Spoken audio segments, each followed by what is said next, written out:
Hello everyone. ਅੱਜ ਦੀ ਜਿਹੜੀ ਆਪਣੀ ਨੈਕਸਟ ਵੀਡੀਓ ਹੈ ਬਿਜ਼ਨਸ ਸਟੱਡੀ ਦੀ class +2 Punjab school education board ਦੀ।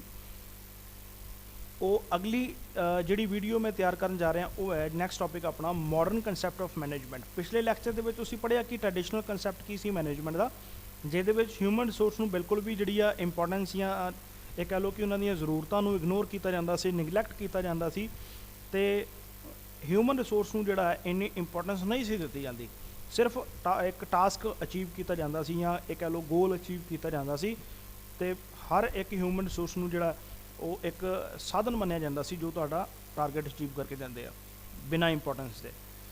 ਸੋ ਮਾਡਰਨ ਕੰਸੈਪਟ ਦੇ ਵਿੱਚ ਕੀ ਚੇਂਜ ਹੋਇਆ, ਇਸ ਕੰਸੈਪਟ ਦੇ ਵਿੱਚ ਕੀ ਦੱਸਿਆ ਗਿਆ, where there is a group of people. ਜਦੋਂ ਅਸੀਂ ਗਰੁੱਪ ਆਫ ਪੀਪਲ ਦੀ ਗੱਲ ਕਰਦੇ ਹਾਂ in the form of organization working together, ਜਦੋਂ ਉਹ ਇਕੱਠੇ ਕੰਮ ਕਰਦੇ ਆ ਕਿਸੇ ਵੀ ਸਪੈਸੀਫਿਕ ਆਬਜੈਕਟਿਵ ਨੂੰ ਅਚੀਵ ਕਰਨ ਦੇ ਲਈ, ਉਸ ਚੀਜ਼ ਨੂੰ ਮੈਨੇਜਮੈਂਟ ਕਿਹਾ ਗਿਆ। ਸੋ ਮੈਨੇਜਮੈਂਟ ਕੀ ਆ ਜੀ, ਇੱਕ ਪ੍ਰੋਸੈਸ ਆ, ਇੱਕ ਸਟੈਪ ਬਾਏ ਸਟੈਪ ਐਕਟੀਵਿਟੀ ਹੈ ਮੈਨੇਜਮੈਂਟ ਦੇ ਵਿੱਚ ਤੁਹਾਨੂੰ ਕੁਝ ਪ੍ਰੋਸੈਸ ਜਿਹੜੇ ਆ ਉਹ ਸਟੈਪ ਬਾਏ ਸਟੈਪ ਕਰਨੇ ਪੈਂਦੇ ਆ ਵਿਚ ਸੱਚ ਐਨ ਇਨਵਾਇਰਮੈਂਟ ਇਜ਼ ਕ੍ਰੀਏਟਡ। ਅਤੇ ਉਹਦੇ ਵਿੱਚ ਮਾਡਰਨ ਕੰਸੈਪਟ ਦੇ ਵਿੱਚ ਕੀ ਦੱਸਿਆ ਗਿਆ ਕਿ ਤੁਸੀਂ ਇੱਦਾਂ ਦਾ ਇਨਵਾਇਰਮੈਂਟ ਆਪਣੇ ਆਰਗੇਨਾਈਜੇਸ਼ਨ ਦੇ ਵਿੱਚ ਕ੍ਰੀਏਟ ਕਰਦੇ ਹੋ, ਮੇਨਟੇਨ ਕਰਦੇ ਹੋ, ਜਿਹਦੇ ਵਿੱਚ ਇੰਡੀਵਿਜੂਅਲਸ ਜਿਹੜੇ ਆ ਉਹ ਆਪਣਾ ਐਫਰਟਸ ਲਾਉਂਦੇ ਆ together with cooperation and coordination, ਯਾਨੀ ਆਪਣੀ ਇੱਕ ਦੂਸਰੇ ਦੇ ਨਾਲ ਕੋਆਪਰੇਟ ਕਰਕੇ ਪਲੱਸ ਕੋਆਰਡੀਨੇਟ ਕਰਕੇ ਜਿਹੜਾ ਹੈ ਉਹ ਕਿਸੇ ਵੀ ਆਬਜੈਕਟਿਵ ਨੂੰ ਐਫੀਸ਼ੀਐਂਟਲੀ ਅਤੇ ਇਫੈਕਟਿਵਲੀ ਜਿਹੜਾ ਹੈ ਅਚੀਵ ਕਰਦੇ ਆ। ਇਹ ਦੋ ਵਰਡ ਜਿਹੜੇ ਆ ਐਫੀਸ਼ੀਐਂਟਲੀ ਇਫੈਕਟਿਵਲੀ, ਅੱਗੇ ਮੈਂ ਤੁਹਾਨੂੰ ਚੰਗੀ ਤਰ੍ਹਾਂ ਇਹ ਸਮਝਾਵਾਂਗਾ, ਇੱਥੇ ਮੈਂ ਇਹਨੂੰ ਛੱਡ ਰਿਹਾ ਕਿ ਬਿਲਕੁਲ ਐਫੀਸ਼ੀਐਂਟਲੀ ਇਫੈਕਟਿਵਲੀ ਜਿਹੜਾ ਕਿਸੇ ਵੀ ਸਪੈਸੀਫਿਕ ਗੋਲ ਨੂੰ ਅਚੀਵ ਕਰਨਾ ਕੋਆਪਰੇਸ਼ਨ ਦੇ ਨਾਲ, ਕੋਆਰਡੀਨੇਸ਼ਨ ਦੇ ਨਾਲ। ਸੋ ਇਹਦੇ ਵਿੱਚ ਕੀ ਆ, ਥੋੜ੍ਹਾ ਜਿਹਾ ਇੰਪੋਰਟੈਂਸ ਜਿਹੜੀ ਆ ਇਹਦੇ ਵਿੱਚ ਆਪਾਂ ਪੂਰੀ ਦੀ ਪੂਰੀ ਇੰਪੋਰਟੈਂਸ ਜਿਹੜੀ ਆ ਉਹ ਆਪਣੇ ਵਰਕ ਫੋਰਸ ਨੂੰ ਦੇ ਰਹੇ ਹਾਂ ਕਿ ਉਹ ਆਪਣੇ ਐਫਰਟਸ ਦੇ ਨਾਲ ਕੰਮ ਕਰਨ, ਕੋਆਪਰੇਸ਼ਨ ਦੇ ਨਾਲ ਕੰਮ ਕਰਨ, ਕੋਆਰਡੀਨੇਸ਼ਨ ਦੇ ਨਾਲ ਕੰਮ ਕਰਨ। ਇਹ ਚੀਜ਼ ਟ੍ਰੈਡੀਸ਼ਨਲ ਕੰਸੈਪਟ ਦੇ ਵਿੱਚ ਮਿਸਿੰਗ ਸੀ। ਸੋ ਕੁਝ ਡੈਫੀਨੇਸ਼ਨਸ ਲੈਂਦੇ ਆ ਕੁੰਟਸ ਐਂਡ ਓ'ਡੋਨਲ ਦੀ। Management is establishing an effective environment for people operating in formal organized group. Management ਕਿਸੇ ਵੀ ਆਰਗੇਨਾਈਜੇਸ਼ਨ ਦੇ ਵਿੱਚ ਜਿਹੜਾ ਤੁਹਾਡਾ ਵਰਕ ਫੋਰਸ ਹੈ ਉਹਨਾਂ ਨੂੰ ਇੱਦਾਂ ਦਾ ਇਫੈਕਟਿਵ ਇਨਵਾਇਰਮੈਂਟ ਕ੍ਰੀਏਟ ਕਰਕੇ ਦੇਣਾ, ਇਸ ਤਰੀਕੇ ਨਾਲ ਉਹਨਾਂ ਨੂੰ ਆਪਰੇਟ ਕਰਵਾਉਣਾ ਇਨ ਫਾਰਮਲ ਆਰਗੇਨਾਈਜੇਸ਼ਨਲ ਗਰੁੱਪ।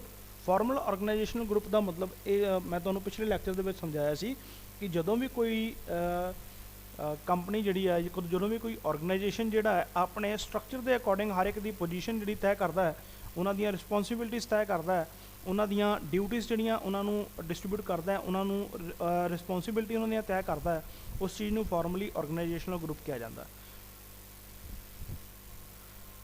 ਦੂਸਰੀ ਡੈਫੀਨੇਸ਼ਨ ਜਿਹੜੀ ਹੈ FW ਟੇਲਰ ਦੀ ਮੈਂ ਲੈਣ ਜਾ ਰਿਹਾ। Management is the art of coordination of all resources. ਵੇਖੋ FW ਟੇਲਰ ਨੇ ਟ੍ਰੈਡੀਸ਼ਨਲ ਕੰਸੈਪਟ ਦੀ ਡੈਫੀਨੇਸ਼ਨ ਵੀ ਦਿੱਤੀ ਆ, ਉਹ ਥੋੜ੍ਹੀ ਅਲੱਗ ਸੀ।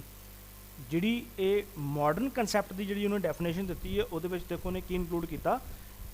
ਕਹਿੰਦਾ ਹੈ ਜੀ management is the art of coordination of all resources. Management art ਹੈ ਕਿ ਆਪਾਂ ਜਿੰਨੇ ਵੀ ਰਿਸੋਰਸਿਸ ਯੂਜ਼ ਕਰ ਰਹੇ ਹਾਂ ਉਹਨਾਂ ਦਾ ਕੋਆਰਡੀਨੇਸ਼ਨ ਬਣਾਉਣਾ ਥਰੂ ਦਾ ਪ੍ਰੋਸੈਸ ਆਫ, ਕਿਹਦੇ ਥਰੂ, ਉਹਨੇ ਕੁਛ ਇਹ ਕਹਿ ਲਓ ਵੀ ਪੁਆਇੰਟ ਦਿੱਤੇ ਆ ਜਿਨ੍ਹਾਂ ਦੇ ਅਕੋਰਡਿੰਗ ਜਿਹੜਾ ਹੈ ਉਹ ਕੋਆਰਡੀਨੇਸ਼ਨ ਬਣਾਇਆ ਜਾਂਦਾ ਹੈ, ਜਾਂ ਇਹ ਕਹਿ ਲਓ ਕਿ ਫੰਕਸ਼ਨ ਜਿਹੜੇ ਐਕਸਪਲੇਨ ਕੀਤੇ ਆ। ਉਹ ਪਹਿਲਾ ਫੰਕਸ਼ਨ ਉਹਦੇ ਵਿੱਚ ਦੱਸਿਆ ਜੀ ਪ੍ਰੋਸੈਸ ਆਫ ਪਲੈਨਿੰਗ, ਦੂਸਰਾ ਹੈ ਜੀ ਆਰਗੇਨਾਈਜ਼ਿੰਗ, ਤੀਸਰਾ ਹੈ ਡਾਇਰੈਕਟਿੰਗ, ਚੌਥਾ ਹੈ ਕੰਟਰੋਲਿੰਗ। ਇਹਨਾਂ ਨੂੰ ਅਸੀਂ ਡਿਟੇਲ ਦੇ ਵਿੱਚ ਜਿਹੜਾ ਉਹ ਅਗਲੇ ਆਉਣ ਵਾਲੇ ਚੈਪਟਰਾਂ ਦੇ ਵਿੱਚ ਪੜ੍ਹਾਂਗੇ।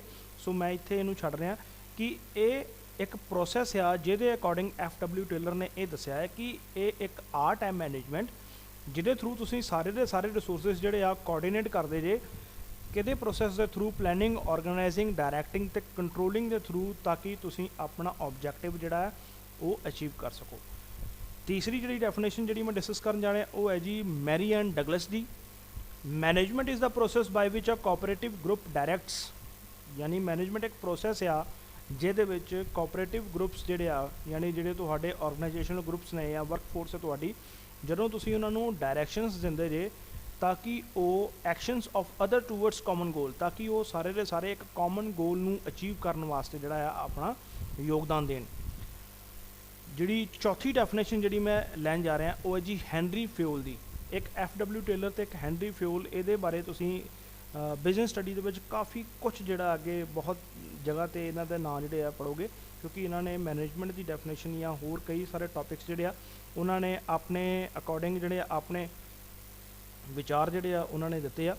ਸੋ ਹੈਨਰੀ ਫਿਊਲ ਦੀ ਡੈਫੀਨੇਸ਼ਨ ਕੀ ਕਹਿੰਦੀ ਹੈ? To manage is to forecast. Manage ਕਰਨਾ ਕੀ ਆ? ਫੋਰਕਾਸਟ ਕਰਨਾ। ਐਂਡ ਪਲਾਨ, ਫੋਰਕਾਸਟ ਕਰਨ ਦਾ ਮਤਲਬ ਹੈ ਜਦੋਂ ਤੁਸੀਂ ਪਹਿਲਾਂ ਹੀ ਅਨੁਮਾਨ ਲਾ ਲੈਂਦੇ ਹੋ ਕਿ ਸਿਚੁਏਸ਼ਨ ਕੀ ਰਹਿਣ ਵਾਲੀ ਆ ਜਾਂ ਤੁਸੀਂ ਕੀ ਕਰਨਾ ਹੈ। ਐਂਡ ਪਲਾਨ, ਫੋਰਕਾਸਟ ਦੇ ਨਾਲ ਹੀ ਪਲਾਨ ਜੋੜਿਆ, ਕਿਉਂਕਿ ਅਨੁਮਾਨ ਲਾ ਕੇ ਫਿਰ ਉਹਦੇ ਅਕੋਰਡਿੰਗ ਪਲਾਨ ਕਰਨਾ, ਫਿਰ ਉਹਨੂੰ ਆਰਗੇਨਾਈਜ਼ ਕਰਨਾ। ਫਿਰ ਆਰਗੇਨਾਈਜ਼ ਕਰਨ ਤੋਂ ਬਾਅਦ ਹੁਣ ਆਰਗੇਨਾਈਜ਼ ਦੇ ਵਿੱਚ ਦੋ ਚੀਜ਼ਾਂ ਆਉਂਦੀਆਂ, ਇੱਕ ਅਥਾਰਟੀ, ਇੱਕ ਰਿਸਪੌਂਸਿਬਿਲਿਟੀ।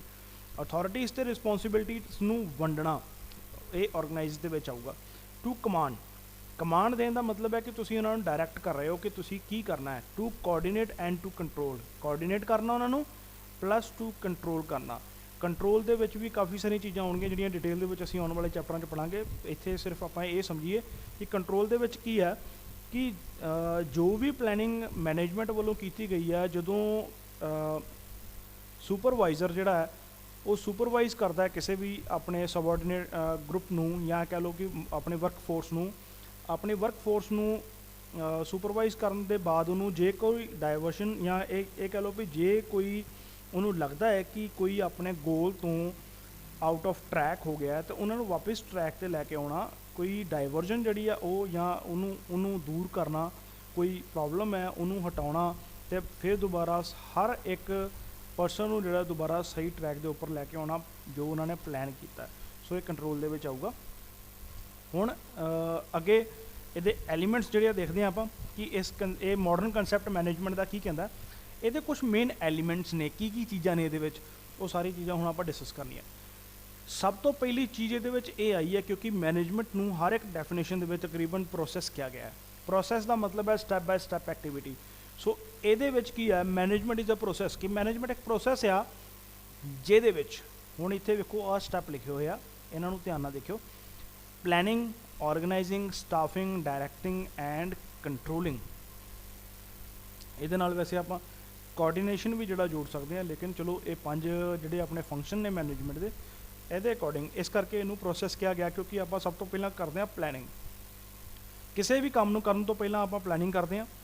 ਪਲੈਨਿੰਗ ਕਰਨ ਤੋਂ ਬਾਅਦ ਜਦੋਂ ਅਸੀਂ ਪਲਾਨ ਕਰ ਲਿਆ, ਪਲਾਨ ਕਰਨ ਤੋਂ ਬਾਅਦ ਅਸੀਂ ਹਰ ਇੱਕ ਦੀ ਅਥਾਰਟੀ, ਹਰ ਇੱਕ ਦੀ ਰਿਸਪੌਂਸਿਬਿਲਿਟੀ ਤੈਅ ਕਰਦੇ ਹਾਂ ਸੈਕਿੰਡ ਸਟੈਪ ਦੇ ਵਿੱਚ, ਆਰਗੇਨਾਈਜ਼ਿੰਗ ਸਟੈਪ ਦੇ ਵਿੱਚ। ਜਦੋਂ ਅਸੀਂ ਹਰ ਇੱਕ ਦੀ ਅਥਾਰਟੀ, ਹਰ ਇੱਕ ਦੀ ਰਿਸਪੌਂਸਿਬਿਲਿਟੀ ਤੈਅ ਕਰ ਦਿੱਤੀ ਕਿ ਕਿਹੜੀ ਕੋਈ ਪੋਜੀਸ਼ਨ ਦੇ ਉੱਪਰ ਕੀ ਅਥਾਰਟੀ ਹੋਊਗੀ, ਕੀ ਰਿਸਪੌਂਸਿਬਿਲਿਟੀ ਹੋਊਗੀ, ਉਹਦੇ ਬਾਅਦ ਆਪਣੇ ਸਟਾਫ ਨੂੰ ਰਿਕਰੂਟ ਕਰਨਾ। ਰਿਕਰੂਟਮੈਂਟ ਜਿਹੜੀ ਆ ਉਹ ਆਪਣੀ ਤੀਸਰੇ ਸਟੈਪ ਦੇ ਵਿੱਚ ਆਊਗੀ, ਸਟਾਫਿੰਗ ਦੇ ਵਿੱਚ। ਜਦੋਂ ਅਸੀਂ ਸਟਾਫ ਰਿਕਰੂਟ ਕਰ ਲਿਆ, ਰਿਕਰੂਟ ਕਰਨ ਤੋਂ ਬਾਅਦ ਟ੍ਰੇਨਿੰਗ ਵਗੈਰਾ ਵੀ ਸਾਰੀ ਸਟਾਫਿੰਗ ਸਟੈਪ ਦੇ ਵਿੱਚ ਆਉਂਦੀ ਆ। ਚੌਥਾ ਜਿਹੜਾ ਇਹਦੇ ਵਿੱਚ ਪ੍ਰੋਸੈਸ ਆ ਜਾਂਦਾ ਜਾਂ ਫੰਕਸ਼ਨ ਆ ਜਾਂਦਾ ਉਹ ਜੀ ਡਾਇਰੈਕਟਿੰਗ। ਜਦੋਂ ਤੁਸੀਂ ਆਪਣੇ ਸਟਾਫ ਨੂੰ ਰਿਕਰੂਟ ਕਰ ਲਿਆ, ਰਿਕਰੂਟ ਕਰਨ ਤੋਂ ਬਾਅਦ ਆਪਣੇ ਸਟਾਫ ਨੂੰ ਡਾਇਰੈਕਟ ਕਰਨਾ ਕਿ ਉਹਨਾਂ ਨੇ ਕੀ ਕੰਮ ਕਰਨਾ ਵਾ। ਅਤੇ ਲਾਸਟ ਸਟੈਪ ਇਹਦੇ ਵਿੱਚ ਆਉਂਦਾ ਜੀ ਕੰਟਰੋਲਿੰਗ। ਜਦੋਂ ਤੁਸੀਂ ਆਪਣੇ ਸਟਾਫ ਨੂੰ ਡਾਇਰੈਕਟ ਕੀਤਾ ਹੈ, ਜੋ ਵੀ ਤੁਸੀਂ ਇੰਸਟਰਕਸ਼ਨਸ ਦਿੱਤੀਆਂ, ਜੇ ਕੋਈ ਉਹਨਾਂ ਇੰਸਟਰਕਸ਼ਨਸ ਤੋਂ ਭਟਕਦਾ ਹੈ ਤਾਂ ਉਹਨਾਂ ਨੂੰ ਵਾਪਸ ਜਿਹੜਾ ਹੈ ਉਹਨਾਂ ਨੂੰ ਦੱਸਣਾ, ਉਹਨਾਂ ਨੂੰ ਸਹੀ ਕਰਵਾਉਣਾ, ਉਹਨਾਂ ਨੂੰ ਗਲਤੀਆਂ ਨਾ ਕਰਨ ਦੇਣੀਆਂ, ਇਹ ਕੰਟਰੋਲਿੰਗ ਦੇ ਵਿੱਚ ਆਉਂਦਾ। ਸੋ ਇਸ ਕਰਕੇ ਮੈਨੇਜਮੈਂਟ ਜਿਹੜਾ ਉਹ ਇੱਕ ਪ੍ਰੋਸੈਸ ਆ। ਦੂਸਰਾ ਜਿਹੜਾ ਮੇਨ ਐਲੀਮੈਂਟ ਇਹਦੇ ਵਿੱਚ ਕਿਹਾ ਗਿਆ ਜੀ, ਨੀਡ ਫॉर ਇਫੈਕਟਿਵ ਪਰਫੋਰਮੈਂਸ। ਜਦੋਂ ਮੈਂ ਤੁਹਾਨੂੰ ਡੈਫੀਨੇਸ਼ਨ ਕਰਵਾਈ ਸੀ, ਮੈਂ ਉੱਥੇ 2 ਵਰਡ ਛੱਡੇ ਸੀਗੇ, ਇਫੈਕਟਿਵ ਅਤੇ ਐਫੀਸ਼ੀਐਂਸੀ। ਇਹ 2 ਵਰਡ ਛੱਡੇ ਸੀਗੇ, ਹੁਣ ਇੱਥੇ ਆਪਾਂ ਕਲੀਅਰ ਕਰਾਂਗੇ ਕੀ ਹੈ। ਨੀਡ ਫॉर ਇਫੈਕਟਿਵ ਪਰਫੋਰਮੈਂਸ ਦਾ ਮਤਲਬ ਹੈ ਜਦੋਂ ਕੋਈ ਵੀ ਮੈਨੇਜਮੈਂਟ ਜਿਹੜੀ ਆ ਇਫੈਕਟਿਵ ਤਰੀਕੇ ਦੇ ਨਾਲ ਕਿਸੇ ਵੀ ਕੰਮ ਨੂੰ ਕੰਪਲੀਟ ਕਰੇ। ਇਫੈਕਟਿਵ ਤਰੀਕੇ ਨਾਲ ਕੰਮ ਕਰਨ ਦਾ ਮਤਲਬ ਹੈ ਕਿ ਜਦੋਂ ਉਹ ਕਿਸੇ ਵੀ ਆਰਗੇਨਾਈਜੇਸ਼ਨਲ ਆਬਜੈਕਟਿਵ ਨੂੰ, ਆਪਣੇ ਗੋਲ ਨੂੰ ਇਨ ਟਾਈਮ, ਸਮੇਂ ਰਹਿੰਦੇ ਜਿਹੜਾ ਜਦੋਂ ਅਚੀਵ ਕਰ ਲੈਂਦੀ ਹੈ, ਸਮੇਂ ਤੋਂ ਪਹਿਲਾਂ ਅਚੀਵ ਕਰ ਲੈਂਦੀ ਹੈ, ਸਮੇਂ ਰਹਿੰਦੇ ਅਚੀਵ ਕਰ ਲੈਂਦੀ ਹੈ, ਸਪੈਸੀਫਾਈਡ ਟਾਈਮ 'ਤੇ ਅਚੀਵ ਕਰਦੀ ਆ, ਉਹਨੂੰ ਆਪਾਂ ਇਫੈਕਟਿਵ ਕਹਿੰਦੇ ਹਾਂ। ਸੋ ਇੱਥੇ ਹੁਣ ਕਲੀਅਰ ਹੋ ਗਿਆ ਹੋਵੇਗਾ, ਜਦੋਂ ਕਿਸੇ ਵੀ ਟਾਸਕ ਨੂੰ, ਕਿਸੇ ਵੀ ਗੋਲ ਨੂੰ ਸਮੇਂ ਦੇ ਵਿੱਚ ਰਹਿ ਕੇ ਕੰਪਲੀਟ ਕੀਤਾ ਜਾਂਦਾ ਹੈ, ਉਸ ਚੀਜ਼ ਨੂੰ ਇਫੈਕਟਿਵ ਕਿਹਾ ਜਾਂਦਾ ਹੈ। ਤੀਸਰਾ ਜਿਹੜਾ ਇਹਦੇ ਵਿੱਚ ਐਲੀਮੈਂਟ ਆ ਜਾਂਦਾ ਉਹ ਹੈ ਜੀ need for efficiency. Need for efficiency ਦੇ ਵਿੱਚ ਕੀ ਹੈ, efficiency implies that function should be completed at the minimum possible cost. Efficiency 'ਚ ਕੀ ਆ, minimum wastage of time, money and energy. ਕਿਸੇ ਵੀ ਚੀਜ਼ ਦੀ ਵੇਸਟੇਜ ਕੀਤੇ ਬਗੈਰ ਆਪਣੀ ਕਾਸਟ ਨੂੰ ਮਿਨੀਮਮ ਕਰਕੇ ਕਿਸੇ ਵੀ ਟਾਸਕ ਨੂੰ ਕੰਪਲੀਟ ਕਰਨਾ ਇਹ ਐਫੀਸ਼ੀਐਂਸੀ ਦੇ ਵਿੱਚ ਆਉਂਦਾ। ਦੇਖੋ ਇਫੈਕਟਿਵ ਦੇ ਵਿੱਚ ਆਪਾਂ ਸਮਾਂ ਬਚਾਇਆ, ਐਫੀਸ਼ੀਐਂਸੀ ਦੇ ਵਿੱਚ ਆਪਾਂ ਕਾਸਟ ਬਚਾਈ ਹੈ, ਸੋ ਯਾਦ ਰੱਖਣਾ ਇਹਨੂੰ।